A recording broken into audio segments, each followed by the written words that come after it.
share, and subscribe, and ring that little bell. Ring the little bell so you're notified when new videos drop. And I have been, I was going to say reading, actually been listening. It's a book on tape. It's a book on tape which you can have for free on YouTube. But I've also been, you can also get it as a book. I've been reading season 13. Now, what is season? Firstly, look at this freaking cover. You know how good this cover is? It's so great because I did it. Now, why did I do the cover? That's another good question. I'll tell you exactly why I did the cover.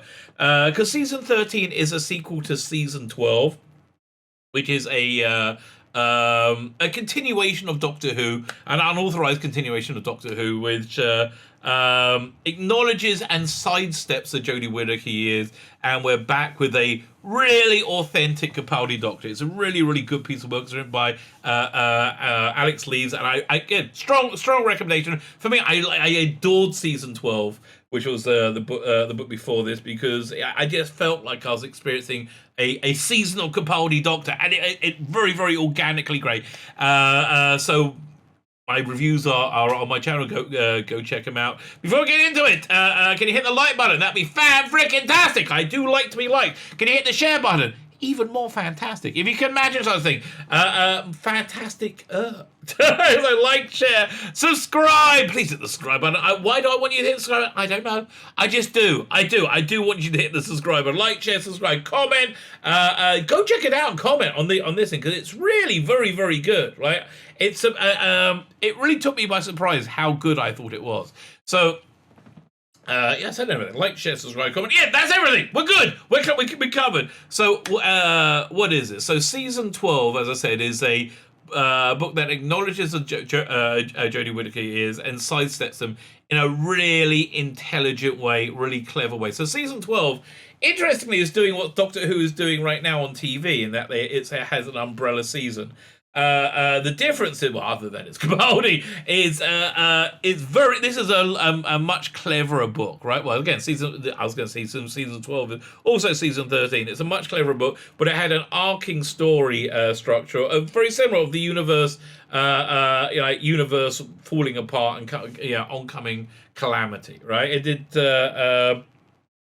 And they had like episodic stories going. Each chapter was basically an episode, and so you had episodic stories within that, and all the way through. Again, you had the Capaldi Doctor written perfectly, absolutely perfectly, really nailing his voice, really nailing his character. Now, joined up with Capaldi was Romana, and again, I know this sounds very fan wanky. Really works. And basically, it's Capaldi, Romana, and K9 together on this mission, and it was just glorious, because again, all the voices of them, all of them really work. So as I said, it's available for free as a book on tape. So what Alex is doing right now, he's releasing this one, season 13, at the same time as season 13 is coming out. He's releasing it on Saturday night, the more traditional Saturday night, and it's just great. It's absolutely great to have a bit of Doctor Who back. So this is a review of the first 2 episodes. I'm going to try and do a review of the episodes every week as they air, because it's again, I don't know if I can say this strongly enough. It's really, really worth your time. Worth your time. And if you're a reader, go check out the links and get the links. The links are in the notes for the books and Alex's channel. If you're more of a reader, go get the book. Again, nice looking cover. Can't say better than that. So the chapter 1, episode 1, is a bit of a lighter one. It wraps up. It's more of an epilogue to season 12. They've saved the universe. There's again, it was much cleverer than it's a flux coming to eat planets. No, they had these things called bulk entities. As you know, it felt like what's the word I'm looking for? Not character, a fictionalized representation of quantum mechanics, like a lot of it, like dealing with, but with kind of fun monsters in it and stuff at the same time, and Capaldi being Capaldi. So the basically the first episode, they're going around just cleaning up all the messes that they did after they resolved season 12, and so it's the Doctor as Anne Romana. The book on tape version on YouTube, again absolutely free, is Alex has other people doing the voices. for different characters, including a femme fatale. I believe it's his girlfriend. Very pretty young lady does Ramona. By the way, I have no idea if she is or not. It's just like it was always just my assumption, right? She seems like a normie, and that's the only way I can imagine anybody being roped into doing this. So she's got a very thick. I was just going to say the country. I forgot what it was. I'm going to say European accent, as does everybody in England now, right? So in London, there's got a very thick European accent, and Romana is a very cut glass English character. So it's jarring at first. I can kind of hear it if it was kind of a commentary on how accents in England have changed. That would be fun. But because the speech patterns are so absolutely perfectly Romana, it's a bit jarring. It took me about all of season 12 to get used to it. Now I'm used to it. I don't really notice it.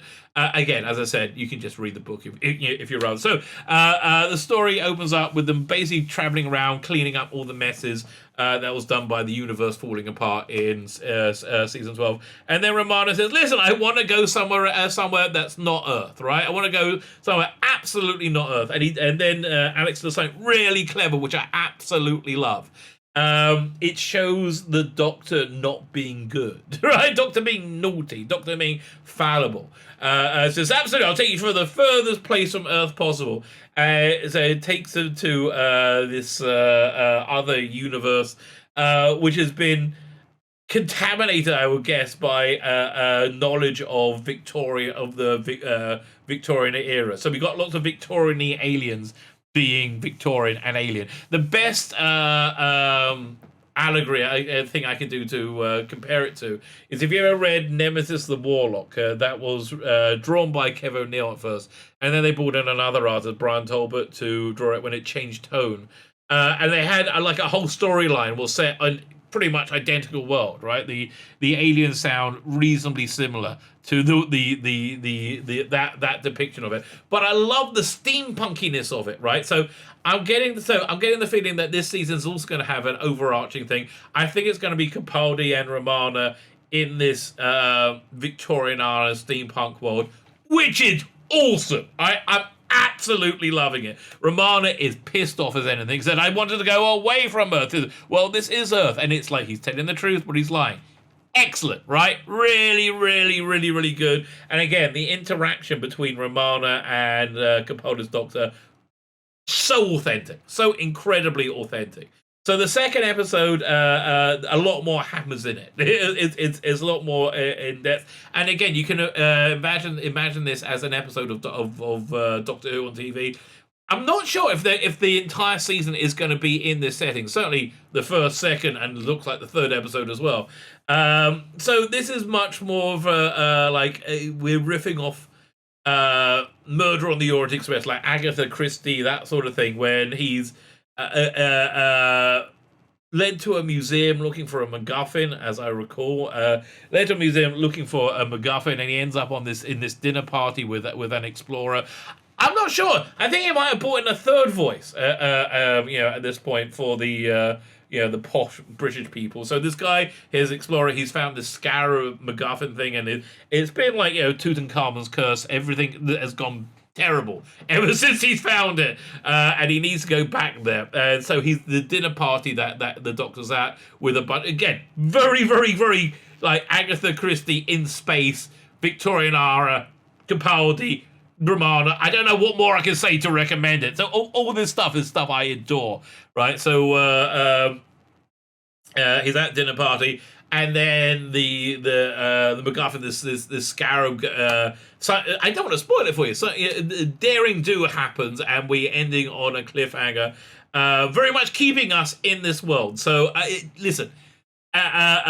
If you want to feel like Doctor Who is back, right? You want to feel come out about. I really recommend. I really do strongly recommend this. So much so that when Big Finish brought out their 12th Doctor set with the first one I liked a lot with Jake Dubman as the narrator. The second one they have Jake Dubman playing the 12th Doctor, and it doesn't sound very good. There's time there. This sounds great, right? If you miss Capaldi, if you love Capaldi, this is so great, right? Absolutely great. I'm looking, and so much so, I'm looking forward to next episode, right? Which maybe I'll put my review out for it on Sunday, maybe, because this is like I listen to straight away. This is like I go to it as I mean, I do a stream on Saturday nights, but I go to it as soon as I can. Why? Because it feels like Doctor Who, right? It feels like Doctor Who. I wish it could be licensed and he could put the real music in it and things like that, but he does his own version of the theme tune. It's all good. It's all good, baby. Go check it out. Go check it out. Check the video notes. It's all the links are there right now.